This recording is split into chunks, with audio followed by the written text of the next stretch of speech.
So I want to introduce this image of a tree.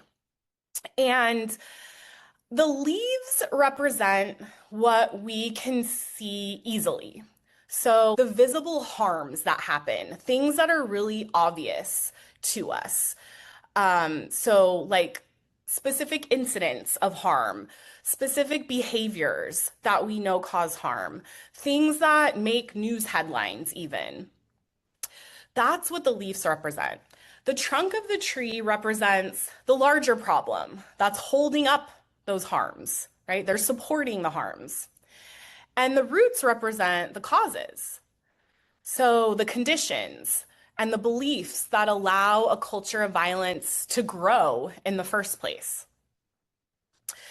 And I think using this tree is one way to help us distinguish between the symptoms of a culture of violence and the causes of a culture of violence.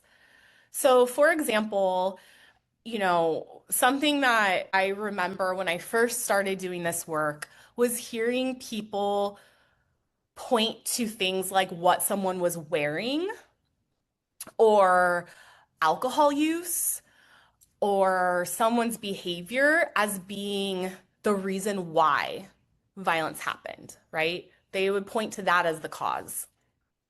And obviously that was shocking and horrified me, but what I came to learn was that those are not the causes.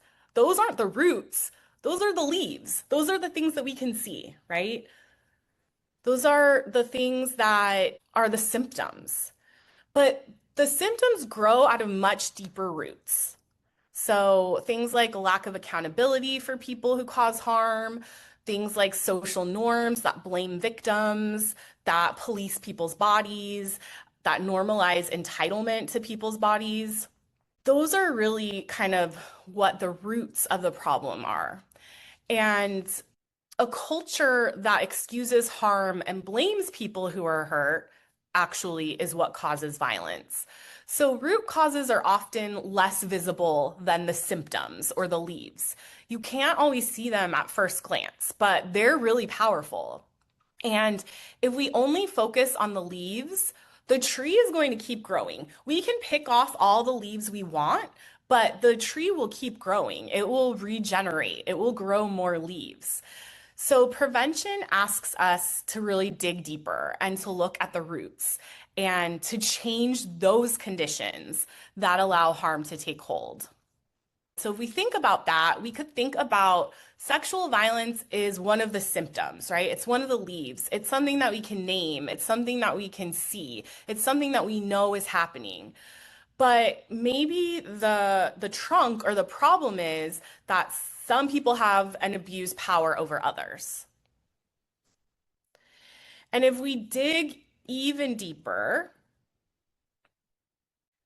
the root causes don't exist in isolation from one another, right? They're shaped and supported by what's in the soil. And by soil, I am talking about the broader culture.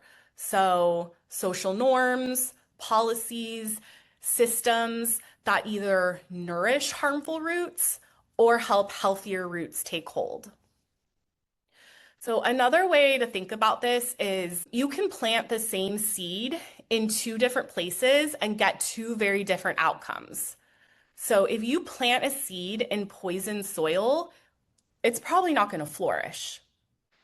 Not because the seed is broken, right? It's not the seed. It's not because the seed failed. It's because the conditions around it are toxic. There's nothing the seed could have done differently. If you plant that same seed in supportive soil, nutrient-rich soil, you water it, you give it light, you tend to it over time, that seed will likely have a very different life course. So prevention is really about changing the soil. It's about shifting the conditions that shape what grows.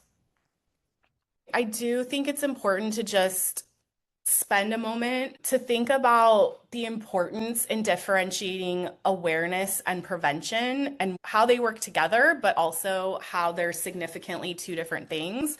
So if we think about our soil and our tree and all of that, awareness is us telling the world, telling each other that the soil is bad. Okay, the soil's bad. It doesn't have the nutrients it needs. Here's how we can work with the bad soil.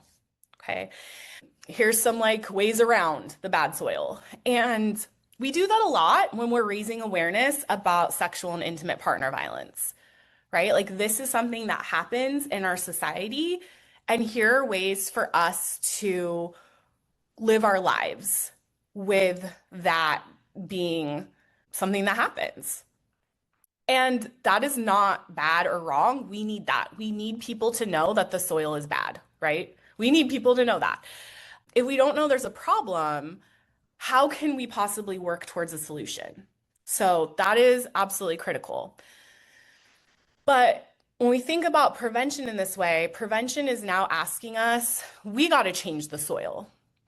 Okay. And again, that is not easy. That is not easy. And, we were given a gift in the last decade by Tarana Burke and the Me Too movement because the Me Too movement really helped more people see the scope of the problem, right? I don't know about you all, but I was suddenly having conversations with people in my life that have known what I do for work forever, but never like engaged in conversations around the topic until the Me Too movement. And then suddenly we were having these conversations.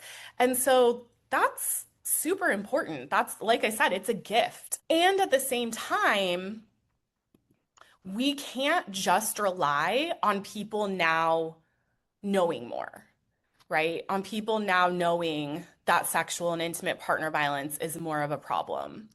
So I really appreciate this quote from the Institute of Medicine because I think it gets to this idea that being aware is not enough. So I'll read it. It says, "It is unreasonable to expect that people will change their behavior easily when so many forces in the social, cultural, and physical environment conspire against such change."